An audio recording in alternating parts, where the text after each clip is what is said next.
नमस्कार, जय महाराष्ट्र. स्वागत आहे तुम्हा सर्वांचं आपल्या यूट्यूब चॅनलवरती पुन्हा एकदा. मी हेमंत डोंगरे आणि आज आपल्याबरोबर आहेत निलेश आपटे.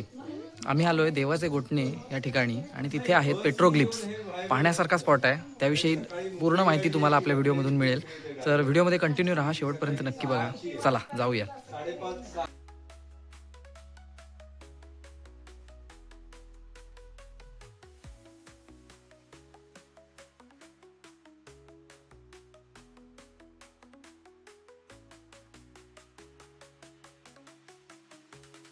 आपण आता देवाच्या गोठण्याच्या सड्यावरती आहोत.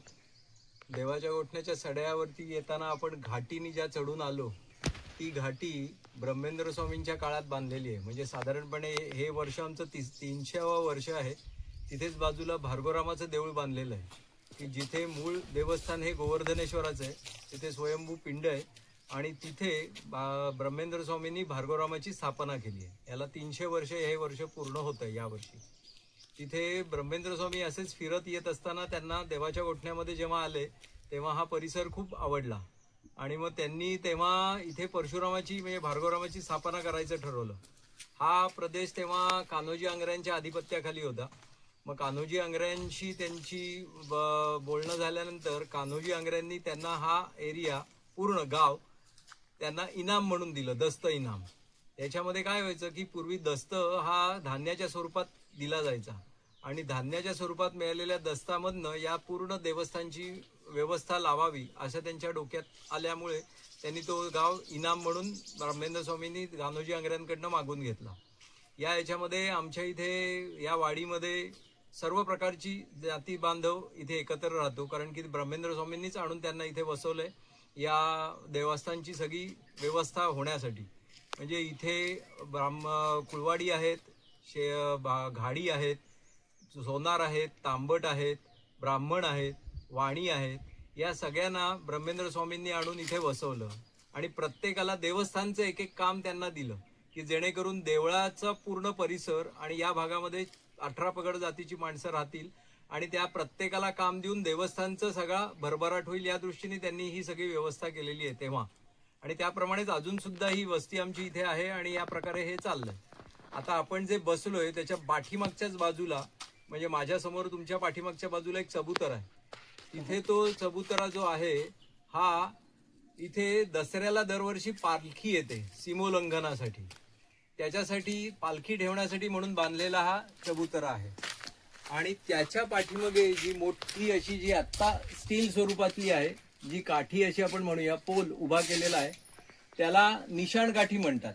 म्हणजे पूर्वी इथे चालतच सगळा प्रवास केला जायचा आणि तेव्हा इथे असं एखादं झाड असायचं की ज्याच्यावरती अजिबात एकही फांदी नाहीये. साधारणपणे ते सागवानाचं झाड असायचं की जे कैक वर्ष टिकेल. असं पूर्णच्या पूर्ण एक झाड इथे उभं केलं जायचं आणि त्याच्यावर झेंडा लावला जायचा. कारण कातळावरनं जेव्हा आपण चालत येतो तेव्हा आपल्याला दिशा भ्रम भरपूर होत असतो आणि अशा ठिकाणी जर का असं झाड दिसलं आणि ज्याच्यावर एकही फांदी नाही आहे आणि झेंडा आहे, याचा अर्थ इथे खाली जायला रस्ता आहे. कातळावरनं खाली उतरायला तिथे सेफ जागा आहे, तिथे वस्ती आहे. याच्यासाठी पूर्वी इथे एक ती काठी उभी केली जायची, त्याला निशाण काठी म्हणायचे. आता आमच्या गावातल्या लोकांनी तिथे स्टीलची एक प्रतिकात्मक काठी उभी केलेली आहे की जे होऊ आता काही लोक चालत प्रवास करत नाहीत, पण एक पहिली परंपरा आहे ती जपण्याचा प्रयत्न इथल्या स्थानिक जनतेने केलेला आहे. तो खूप स्तुत्य आहे. म्हणजे त्याच्या दृष्टीने पूर्वी काय काय केलं जायचं ते तुम्हाला कळेल. तसंच त्याच्या पाठीमागे एक दगडांची एक रास आहे, पूर्ण असे बांधीव दगड आहेत. तुमच्यापैकी कोणी सांगू शकेल का ती कशासाठी जे केलेलं असेल? हे असे दगड असे उंच आहेत, साधारण 5.5 फुटाच्या आसपास त्याची बांधी आहे. 5.5 फुटापर्यंत असं गोलाकार ते सगळं ठेवलेलं आहे. मग एक तुम्हाला हिंट देतो की हे मोजणीच्या स्वरूपातलं काही नाहीये, हे आपल्याला मनुष्याला उपयोगी येईल अशा प्रकारचं पूर्वीच्या लोकांनी केलेलं आहे. कोणी सांगू शकेल? हे ती कोणाची समाधी असू शकेल? नाही, समाधी नाही आहे. मी आत्ताच म्हटलं ना, पूर्वी चालत प्रवास व्हायचा. चालत जेव्हा प्रवास व्हायचा तेव्हा एकटे सुद्धा लोक जायचे आणि नाही नाही नाही डोक्यावरनं समजा वजन काही आणलेलं असेल, एकटा आलेला असेल तर डोक्यावरचं वजन खाली ठेवणं हे शक्यच नसतं. कारण एवढं वजन परत एकट्या माणसांनी वर घेणं प्रॅक्टिकली शक्य नाही. कारण आपण जे आलो घाटी चढून एखादा माणूस समजा 20-25 किलोचं वजन घेऊन वर आला की त्याला दम लागणार हे स्वाभाविक आहे. मग दम लागल्यानंतर त्याच्या वरच्या वर तो ठेवू शकतो होता डोक्यावरचं ओझं, तिथे जरा रेस्ट करायचा आणि परत आपल्या आपणच त्याला डोक्यावर घेता यावं म्हणून पूर्वी हे असं केलं जायचं. कारण चालत प्रवास होता, त्यामुळे एकटा माणूस आला तरी तो रेस्ट पॉइंट, थोडक्यात म्हणूया आत्ताच्या हिशोबाप्रमाणे, की तो रेस्टिंग पॉइंट होता, की डोक्यावरचं ओझं तिथे काढून ठेवलं आणि मग परत आराम पूर्ण झाल्यानंतर स्वतःच स्वतः डोक्यावर घेतलं आणि चालता झाला. म्हणजे कुठेही बाबा दोघं जण हवेत अशी हेच नाही. म्हणजे इतकं पूर्वीचे लोक सुद्धा विचार करून काही गोष्टी करत होते. आता आपण कातळ शिल्प बघायला जाऊया. आम्हाला अपेक्षा होती की आम्ही 10 वर्षाची जर कागद इकडे मुलीला कागद आहे. बरोबर. काही वेळेस हे होतं. ऍक्च्युली या लॅटरेटला ना राजापूर लॅटरेट म्हणजे राजापूरच्या पुढे आल्यापासून देवी असोपर्यंत आणि ते पार जैतापूरच्या खाडीपर्यंत या भागाला राजापूर लॅटरेट म्हणतात. हो हो. त्या ह्याच्यामध्ये म्हणजे हा त्यातल्या त्यात आपल्या कोकणामधला हार्ड लॅटरेट आहे असं त्या म्हणजे ठाकूर देसाई सरांकडनंच आम्हाला कळलं की इतर लॅटरेटपेक्षा हा इथल्या भागातला लॅटरेट हा हार्ड आहे. जांभागाचा सांगितलं होतं हां निशांताची वगैरे महत्व हां एक अनन्य महत्व, अनन्य साधारण महत्व. हो हो. पूर्वी कारण कसं होतं, चालतच प्रवास असल्यामुळे अशा काठीचाच आधार असायचा दिशादर्शक म्हणून. कारण होका यंत्र घेऊन फिरणं हे काही पूर्वी प्रॅक्टिकली नव्हतं, एवढं इझी अवेलेबल पण नव्हतं. आता जेवढं इझिली अवेलेबल आहे. चालू आपण आता इकडनं कातळ शिल्प बघायला जाणार आहोत, पण त्याच्या आधी मी क्षणभर तुम्हाला दाखवतो की आपण कुठल्या दिशेने जाणार आहोत. आपल्या हातात होका यंत्र आहे. आपण नॉर्थ टू साऊथ, उत्तर ते दक्षिण अशा दिशेला आपण जाणार आहोत. आत्ता तुम्हाला ही दिशा परफेक्ट मिळतीये, दिसतंय तुम्हाला होकायंत्रावरती. आता हे होकायंत्र मी खाली ठेवलं तरी सुद्धा त्याच्यामध्ये तीच दिशा दिसते, कारण होकायंत्र साधारण दक्षिणोत्तर स्थिर, साधारण म्हणजे दक्षिणोत्तरच स्थिर होतं. त्यात तुम्हाला बरोबर आपण नॉर्थ साऊथ आहोत, तिकडनं आपण नॉर्थवरून साऊथला जाणार आहोत. आता पुढे तुम्हाला कातळ शिल्प दिसेल, तिथे तुम्हाला एक वेगळा त्याची गंमत बघायला मिळेल. हां चला. आता तुम्ही कातळ शिल्पाच्या पेरिफेरी नाही म्हणता येणार, आम्ही एक राऊंड केलाय की जे दिसायला हवं म्हणून लांबनं त्या भागामध्ये आलोय आपण. आता माझ्या हातात होकायंत्र आहे, हे बरोबर आपण नॉर्थवरनं उत्तरेकडनं दक्षिणेकडे आलोय. आत्ता वर धरलं 3.5-4 फुटाच्या आसपास, तर हे व्यवस्थित दिशा दाखवतो, काही फरक नाही आहे याच्यामध्ये. बघा आता जसजसं आपण खाली ठेवायला सुरुवात करतो तसं त्याच्यामध्ये फरक यायला सुरुवात होते. अगदी सरळ असंच्या असं जरी गेलं तरी प्रत्येक ठिकाणी तुम्हाला याच्या दिशा या वेगवेगळ्या बघायला मिळतात. त्याच्यात थोडीशी मायनसमध्ये ती आली आहे. इकडे गेलात की परत वेगळं आहे, इकडे गेलात की परत वेगळं आहे. म्हणजे प्रत्येक ठिकाणी तुम्हाला त्याचं हे वेगवेगळं दिसतं. इथे वेगळं आहे, इथे वेगळं आहे. प्रत्येक ठिकाणी तुम्हाला त्याचं रीडिंग वेगवेगळ्या प्रकारचं येतं. तर दुसरं आहे आपल्याकडे होकायंत्र, ते पण दाखवतो. एकच आहे असं नाही, हे आता दुसरं आहे. तर दोन्ही बाजूबाजूला ठेवलीत तरी तुम्हाला दोन्ही बाजूच्या होकायंत्रांमध्ये वेगवेगळ्या रीडिंग्स मिळतात.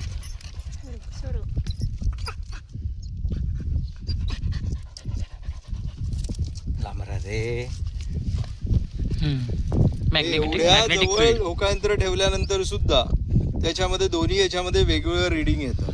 आता दोन्ही हातावरती आपण ठेवून बघू. चमत्कार आहे ना निसर्गाचा, यासाठी केला होता सारा अट्टहास. दोन्ही याच्यामध्ये बघा किती फरक आहे. साधारण 2 फुटाचं अंतर आहे असं धरू, आहेच. म्हणजे एका फ्रेम मध्ये तुम्ही आणलं तर तुम्हाला लक्षात येईल की 2 होकायंत्रांमध्ये 2 वेगवेगळी रीडिंग झाली आहे.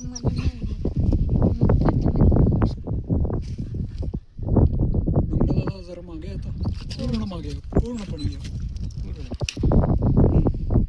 पाठीमागे बाजू म्हणजे त्यांचा फुल फोटो. एक आता इथे तुम्हाला दिसलं तर ह्याच्यामध्ये मनुष्याकृती आहे, ती 7.5 फूट लांबीची आहे. याच्यामध्ये पायापासून बघूया. पाय दिसतात 2 पावलं, पुढे पूर्ण पावलं आहेत. इथे साधारण कटीचा भाग आहे धरूया. इथे पोट, इथे ही छाती, इथे हे खांदे, आणि इथे पाहिलं तर इथे तुम्हाला चौकोनी असं डोक्यासारखा भाग वाटतो. तसंच इथे 2 काहीतरी हे केलेलं आहे, म्हणजे आपण कॉलर बोन म्हणूया किंवा काय, ते आता लक्षात असं नाही सांगता येणार. आणि इथे परत गोल आहे, हे मनुष्याची देवाच्या भोवती प्रभा काढतात तशा स्टाईलचं आहे. इथे डाव्या हातामध्ये त्यांनी काहीतरी कोरलंय, ते पण सर्कल आहे, गोलाकार आहे. त्या हातामध्ये काही नाही. पायाची बोट तुम्हाला दिसतात, 4 तरी प्रॉमिनंट बोट दिसत आहेत. 1, 2, 3 आणि 4. इकडची थोडीशी इरोड झाली आहेत, पण ही 4 तर दिसत आहेत. तसंच या भागामध्ये तुम्हाला स्टिंगरे म्हणजे वाघळी मासा तुम्हाला दिसेल. असा पूर्ण वाघळी मासा दिसतोय का तुम्हाला? कॅमेरामध्ये दिसतो. हात फिरवतोय तसा हा पूर्ण इथपर्यंत आला, आणि इथे खाली त्याला शेपटी हे आहे. इथे परत मासे आहेत 2. हा एक मासा आहे, लहान मुलाला आपण 4च्या आकड्यात काढून दाखवतो तसा हा एक आहे, आणि हा एक आहे. आणि यांची शेपटी एकत्र केलेली आहे इथे. ह्याची शेपटी दिसते व्यवस्थित, ही असं होऊन ही, आणि ह्याची शेपटी ह्याच्यात मर्ज झाली या शेपटीच्या इथे. असा तो आहे, अशा प्रकारचा आहे. आणि ह्याच्यामध्ये मॅग्नेटिक फील्ड हे करत असताना सुधीर रिसबूड हे जेव्हा पहिल्यांदा आले, ज्यांनी हे सगळं सुरुवात केली या पूर्ण प्रवासाची, तेव्हा त्यांच्याबरोबर नंतर ठाकूर देसाई सर रत्नागिरी कॉलेजचे, त्यांचं मोलाचं सहकार्य लाभलं. आणि त्यांच्यामार्फतच हे लक्षात आलं की ह्या मूर्तीपासून 125 मीटर रेडियसचं सर्कल जर का आपण घेतलं तर त्याच्यामध्ये या मॅग्नेटिक फील्डचा परिणाम आपल्याला जाणवतो. त्याच्या बाहेर गेलं की तुम्हाला चुंबक सुई तुमचं रेग्युलर दिशा दाखवते, पण त्याच्या आतमध्ये आणि उंचीला 3-3.5 फुटाच्या खाली जसं तुम्ही जमिनीला टच कराल तुम्हाला तसं ॲक्युरेट रिडिंग येतं. उचलल्यानंतर 3-1 फुटापर्यंत तुम्हाला त्याचं रिफ्लेक्शन दिसतं, आणि 3-3.5 फुटाच्या वरती गेलात की तुम्हाला परत नॉर्मल आहे. म्हणजे खूप मोठ्या प्रमाणात मॅग्नेट आहे असं नाही आहे, पण मॅग्नेटचं अस्तित्व इथे आहे. अशा प्रकारची ही साईट आहे. आत्ता युनेस्कोला ही नॉमिनेट झाली आहे प्रायमरी लिस्टला. आता पुढचं हे सगळं करणं चालू आहे सोपस्कार त्याचे. त्याच्याबरोबरच जसं सुधीर रिसबूड आहेत तसंच धनंजय मराठे आहेत, त्यांची टीम आहे. ऋत्विज आपटे आहे, तो नंतर जॉईन झालाय. आधी धनंजय मराठे आणि सुधीर रिसबूड. धनंजय मराठे राजापूरचे आणि सुधीर रिसबूड हे रत्नागिरीतले. या दोघांनी याच्यावरती खूप अभ्यास करून प्रत्येक साईट, म्हणजे या दोघांनी प्रत्येक साईटवरती व्हिजिट दिलेली आहे, आणि त्याचं प्रत्येक गोष्टीचं नोटिंग, त्याची डायग्राम्स आणि या सगळ्या गोष्टी या दोघांकडे अवेलेबल आहेत. म्हणजे कुठली गोष्ट त्यांनी बघितली नाही आहे असं नाही. आता असं झालंय, ह्याचा एवढा प्रसार आणि प्रचार झाल्यामुळे कोणाच्या गावात असल्यानंतर लोक आता आपणून सांगायला लागले, ते आमच्या इथे बाबा काहीतरी कार्विंग आहे. आता ह्या देवाच्या ओढण्यातली ही साईट बघितली, तशीच आम्हाला 2 ठिकाणी अजून मिळाल्या आहेत. तिथे एक शेंगी गेंडा आहे, सोगमवाडी आम्ही जे म्हणतोय ते, आणि एका ठिकाणी मला मनुष्य आणि हरिण असं पण बघायला मिळालंय. आणि हे असं सर्कलवरती आहे, देवाच्या ओढण्याच्या सड्याच्या सर्कलवरती या गोष्टी आम्हाला सापडतात. तसंच आमच्या देवाच्या ओढण्यामध्ये विहीर मारली, तिथे फॉसिल्स मिळाले, 4 फुटीच्या पानांचे फॉसिल्स तिथे आम्हाला मिळालेले. म्हणजे ह्या गोष्टी नाविन्यपूर्ण आहेत. देवाच्या गोठण्यासाठी हे खूप मोठं काय म्हणूया ठेवा आहे असं म्हणूया. ह्याचं जर का पर्यटनासाठी उपयोग केला तर देवाचं गोठणं आज कुठच्या कुठे जाईल. इंटरनॅशनल लेवलवरती याची व्हॅल्यू खूप आहे. त्या दृष्टीने जर का काही काम केलं गेलं तर खूपच चांगलं होईल. म्हणजे जेणेकरून आत्ता लोक आमच्या इथनं जी पळून मुंबईला पुण्याला नोकरीनिमित्त जातात, त्याच्याऐवजी जर का असं काही डेव्हलपमेंट झाली आणि गव्हर्नमेंट आणि स्थानिक लोक, याच्या अर्थात स्थानिक लोकांचं याच्यासाठी खूप पाठबळ असायला लागतं, त्यांची मेहनत असायला लागते, आवड असायला लागते, आणि त्याच्यातनं जर का हे सगळं जर का झालं तर हे खूपच चांगल्या प्रकारे या गोष्टी होऊ शकतात. कारण की आता आम्ही बघतोय की बऱ्यापैकी लोक येत आहेत, लोकांना हे बघायचं आहे, पण सोयी जर का मिळाल्या ना तर लोक अजून जास्ती प्रमाणात येतील, बघतील, आणि त्याचा प्रचार आणि प्रसार होईल, आणि जेणेकरून इथल्या अर्थव्यवस्थेला थोडासा हातभार लागेल असं माझं वैयक्तिक मत आहे.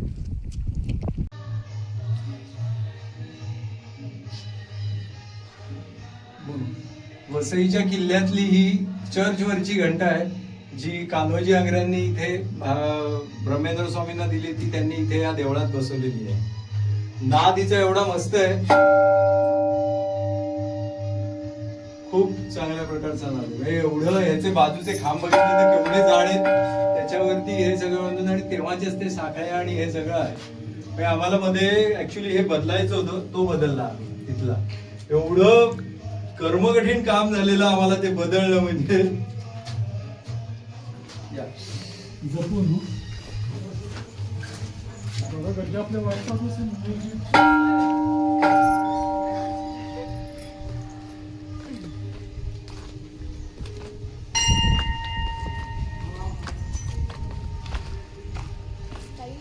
हा काय वाजवतो ह्या घंटा वाजवा.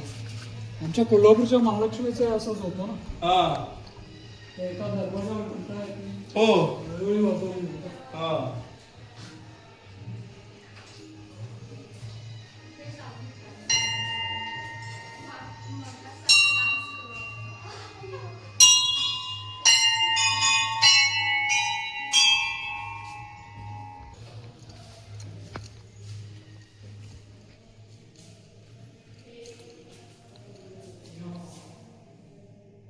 आतमध्ये किती गार वाटतं ना. हो खूपच. एवढी जाड भिंत आहे.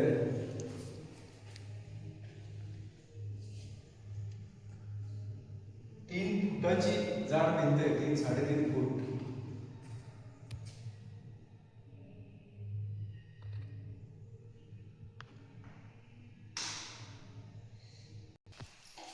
आपण आलोय हे आता भार्गवराव मंदिर आहे देवाच्या घोटण्यातलं. इथे बघितलं तर समोर गोवर्धनेश्वराची पिंड आहे, जे मूळ देवस्थान होतं उजव्या बाजूला. आणि तिथे भार्गवरावाची स्थापना केली आहे. मधला जो आहे हात जोडून जी मूर्ती आता इथे तुम्हाला दिसेल, ती भार्गवरावाची मूर्ती आहे. ती ब्रह्मेंद्र स्वामींनी इथे स्थापन केलेली आहे.